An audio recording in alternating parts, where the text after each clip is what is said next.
Ed Hill, the interim senior pastor at your church. Welcome to my garden. Come on in, I want to show you around.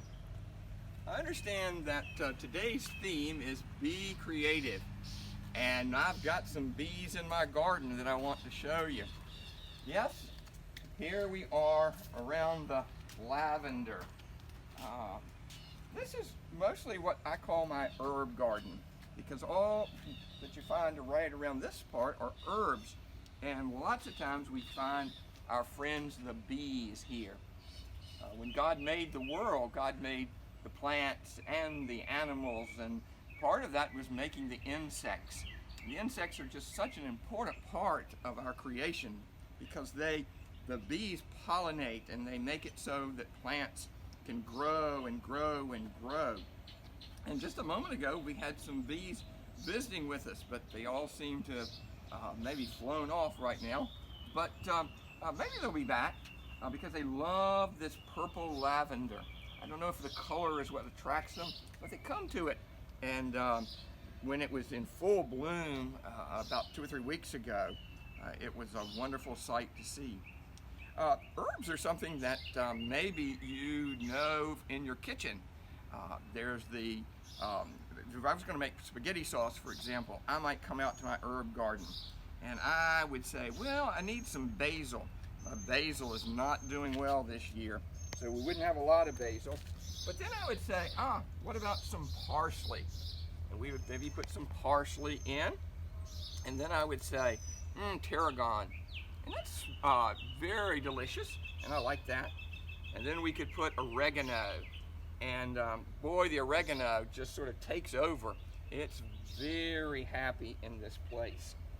And let's see what else would we put in our, I know we would want to put some onion in our spaghetti sauce, and these are what we call chives. And the chives have pretty little flowers. And most of the herbs at some point will have some flowers, and that's when the bees most like it. And so this is our flower for our oregano. And then we've got our thyme, and we've got more lavender and more parsley. This is called horehound. When I was a little boy, I had a great aunt, and she would give me horehound candy. And I don't know exactly how they made it, but it has a good smell to it, and I used to like it as a child.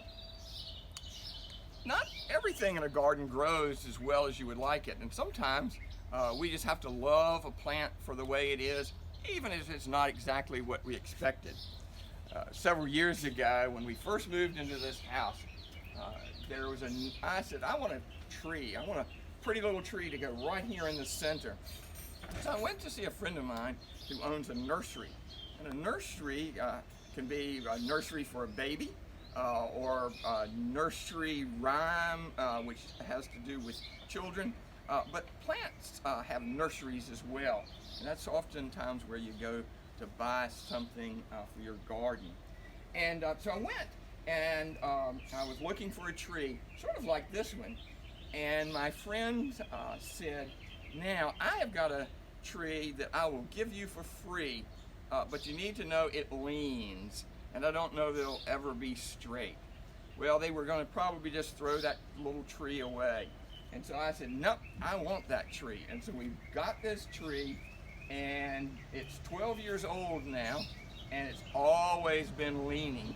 I think that makes it special, because all of us are special, and something about us. Maybe it's that we have really pretty curly hair, or maybe we've got long eyelashes, but there's something individual about each one of us, and that's what I like about this little tree. We have lots of things around here as well, and I don't know, these are called hibiscus, and they're really pretty. And I think the hibiscus, every once in a while you'll see a hummingbird that comes and tries to get the nectar out of that. Here I am beside my dearly beloved crooked tree. In a little while, you will be maybe working on what we call haiku. It's a poem. And this day, I hope that you would think about writing a poem about nature and about God's creation.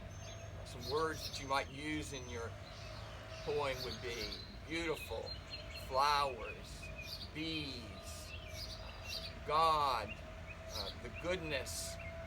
All of those are ways in which we might describe what God has done and the beauty of God's creation and the goodness of God's creation. Others of you will be working on something else, maybe an acrostic. And once again, you can think of some wonderful words about God's creation and about how beautiful it is and how good it is and how important it is that we take good care. Sometimes I have to come out here and water in my garden because the rains have not come. Most every day I try to go to my bird feeder and put some water in that and then put some seed in the feeders that are in the back. Those are ways in which we help God's creatures live in this world. I'm excited about those words that you will come up with to describe God's creation and just how wonderful and beautiful and creative God has been. I think God made you to be creative, and your stories and your poems are just going to be a wonderful way of telling that story of your goodness and your creativity.